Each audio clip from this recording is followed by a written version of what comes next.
અંકલેશ્વરના AI auditorium centre ખાતે HSE seminar અંતર્ગત સેફટી એક્ઝિબિશનનું ઉદ્ઘાટન કરવામાં આવ્યું.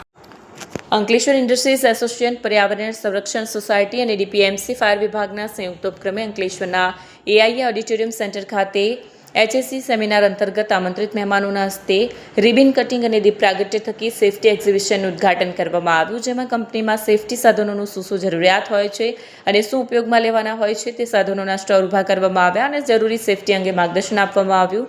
કાર્યક્રમમાં ભરૂચ CISHના deputy director DB Gamit, AIA પ્રમુખ વિમલ જેઠવા, BOMNAOના ચેરમેન પ્રબોધ પટેલ, GPCBના પ્રાદેશિક અધિકારી ડોક્ટર SN અગ્રવાલ અને દીપક નાઇટ્રાઇટ લિમિટેડના જનરલ મેનેજર મધુર સક્સેના તેમજ DPMCના કોર્ડિનેટર વિજય SR, પર્યાવરણ સંરક્ષણ સોસાયટીના ચેરમેન અતુલ ભુજ, સેક્રેટરી મનસુખ વેકરિયા તેમજ આમંત્રિત મહેમાનો ઉપસ્થિત રહ્યા હતા.